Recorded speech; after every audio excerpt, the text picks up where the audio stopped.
So hello guys, Alicia nyo, nagbabalik muli para sa ating panibagong video. Alam nyo mga minamahal, natutuwa ako dito nga po sa ginawa ng ating presidente. Kasi biruin nyo feeling ko ngayon mga minamahal, nag-iini-mini-mini mo na yan. Yung nasa loob ng DPWH, yung mga kongresista, yung mga district engineers, yung mga contractors, talagang nag-iini-mini-mini mo na yan sila ngayon. Nagtuturuan na kung sino yung may kasalanan, sino yung dapat sisihin, 'di ba? Dahil nga po sa nakitang kapalpakan, 'di ba? At korupsyon na talamak dito nga po sa flood control projects. So ngayon, in order po ng ating presidente ang lifestyle check. Yan. Ano? Marcos orders lifestyle check on official amid flood control probe. Kasi imagine, may mga pamilyang parte ng pamahalaang gobyerno na magkano lang ang sinusweldo, pero hindi mo malaman saan nanggaling ang kanilang mga luxurious cars, mga pan-travel nila, mga OOTD na mahal, kay ganda-gandang bahay, 'di ba? Na wala naman silang mga nade-declared na negosyo. 'Di ba? Dapat pati yung SALN, lahat chine-check yan sa kanila.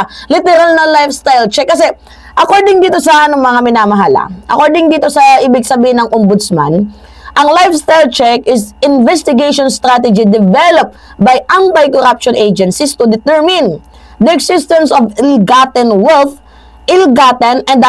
and unexplained wealth. So, unexplained wealth, according to the Anti-Corrupt Practices Act, is an amount of property and or money manifestly out of proportion to salary and to other lawful income. So, sa madaling sabi, mga minamahal, kunyari, si Mima Alicia, paliwanag lang natin, sumusweldo bilang kongresista ng 50,000 monthly.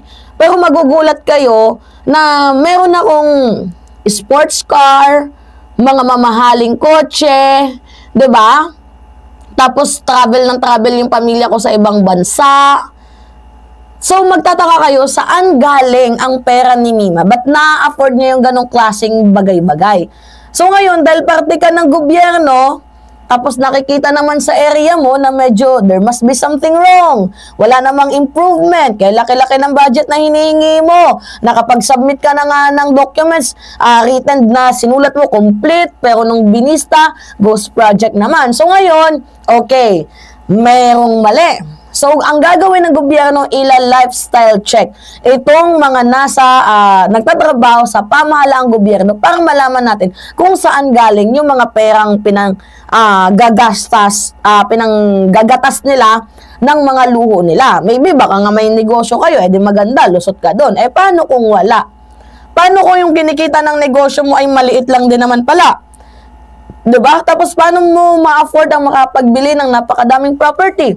So, kailangan kang lifestyle check. Diba? Iimbestigahan ka ng National Bureau of Investigation, para malaman namin kung saan nga ba talaga totoo galing ang pera mo. Kung sa illegal or sa korupsyon. Lalo pa tingnan nyo ito mga minamahal. Parinig ko to sa inyong balitang ito. Yes, atapang-atao ang presidente natin, no? Mga minamahal. Pamahalaan na may binigyan din ng Malacanang na uunahin ang mga opisyal at tauhan ng DPWH sa isa sa ilalim sa lifestyle check na iniutos ni Pangulong Ferdinand Marcos Jr. Kasama rin sa isa sa ilalim sa lifestyle check ang iba pang mga ahensya ng pamahalaan na may kinalaman sa mga maanumalyang flood control projects. Sa press briefing sa Malacanang, sinabi ni Palace Press Officer at Presidential Communications Office Undersecretary Attorney Claire Castro na ang heads of agencies ang mangunguna sa investigasyon sa kanilang mga opisyal at mga tauhan. Ayon kay Castro, hanggang sa pinakamababang antas o lokal na kagawaran ng mga ahensyang may kinalaman sa mga maanumalyang flood control projects ay iimbestigahan. Tiniyak naman ni Castro na sino ang head of agency na magkakaroon ng bias o mapatutunayang may pagtatakip sa gagawing lifestyle check sa kanilang mga sariling opisyal at tauhan ay mananagot at kakasuhan din. Binigyan din ng Malacanang na uunahin. Alright. Diba? Good job, President Bongbong Marcos. Kasi yan yung sinasabi nila. Mahina daw ang presidente. Walang kamay na bakal. Diba? Meron bang mahina na kinalampag ang mga malalaking contractor? Diba? Meron bang mahinang presidente or weak leader na tingnan ninyo? Pati nga sa droga, diba? Ano yung ginagawa ni PBBM? Oh, pinapakita sa inyo, napaka-transparent din ng pagsunog. Diba? Kaya sabi ko sa inyo, wag niyong sasabihang mahina. Kasi iba kumilos ang tahimik eh. Diba? Kaysa naman sa dada ng dada, wala namang maibubuga. Katulad ni FPRRD before. Madaldal, ingay, todo flex sa kanyang achievements. Tapos, malaman-laman natin, yung pinagawa niyang tulay sa Isabela, nag-collapse. Kaya tagal-tagal niya nang naging presidente, 6 na taon, di niya man lang na-control. Diba? Mga minamahal yung pagnanakaw at korupsyon sa flood control projects. Eh, kung sa tingin ninyo, maayos yung kanyang pamamalakad, sana yung Davao hindi din binabaha. Diba? Yung Metro Manila, hindi rin sana binabaha. And I don't really get the point why many of the DDS still support former President Duterte. Even mga minamahal na nakikita na nila na mayroong katiwalian korupsyon na nangyayari sa loob ng ahensya ni former President Duterte. Akala ko baka may nabakal. May mga times din kasi mga minamahal na, you know, ang kanilang ginagawa is deported kabaro nila, kakampi nila, kaibigan nila, diba? Ay pinapabayaan na lang nila. Diba may mga ganong instances? Oy, shoutout nga pala dito kay Mark Villar. Diba sa kanya mga kinukuhang mga contractors na paulit-ulit na lang, napalpak. Diba? May ghost projects, problema sa taxes, and then still kinukuha pa din and winning contractor pa din yung mga contractor firms na yon. Kaya, sabi ko sa inyo, it's not about, tawag dito, the project anymore or transparency. It's about a pretense. Diba? Kasosyo, kaibigan, pabor. Diba? Yan yung madami dito sa ating gobyerno. Halata naman. Kaya wag nyo na kami pinaglololoko. So ngayon, basahin natin tong balitang to.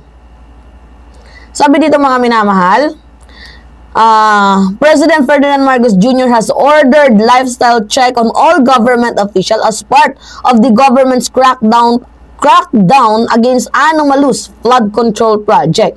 Sabi ba naman ni Attorney Claire Castro, marami po tayong nakikita na maraming nagkakaroon ng luxury cars. Malamang ay dapat din itong makita ng Bureau of Customs kung ang mga ito ay bayad sa mga tax requirements. Sa LGU, kung makikita natin ng mga contractor na ito ay napakalaki ng proyekto at kinita. Tingnan nila kung naayon din sa mga maayos na permit or business permit na binabayaran.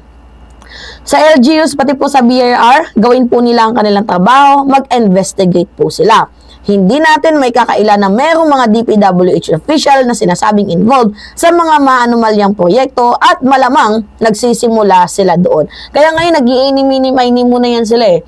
Yung contractor, yung district engineer, yung DPWH, and yung crooks na mga kongresista. Nag-i-mini muna yan sila. Turo dito, turo doon. Kaya to the point na mayroong isang contractor na pinatay na, di ba?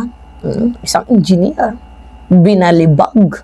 Diba? Nag-iiwas sa silang diba? Kumbaga cleansing na, nagki-cleanse. Kaysa naman sa pumutak ka pa, kaysa naman sa magsalita ka pa, abay, hadlangan na kita. Diba? Baka madamay mo pa ako. Talaga nga namang yung operation na nangyari sa 58 years old na engineer. Talaga nga namang walang nakakita. Diba? Kung sino yung tumigibum-bum. Diba? So, ngayon nga po mga minamahal, sige, dati war on drugs, ngayon war on contractors, tindi. Tindi naman ang in-upgrade, diba mga minamahal? Kaya buti na lang pasalamat tayo. We have this kind of president na kumakalampag sa korupsyon, diba? Dapat dyan tayo natutuwa. Hindi sa pinapakita ang gilas na nga lang kayo, diba? Tapos tuwang-tuwa pa kayo, niloloko na nga kayo ng harap-harapan, tuwang-tuwa pa kayo. Alright, mga minamahal, yun po kayo. Ano yung masasabi ninyo? Anyway, it's me again, Alicia nyo, mga minamahal, at nagbabalik muli para sa ating panibagong video. By the way, huwag nyo kalilimutan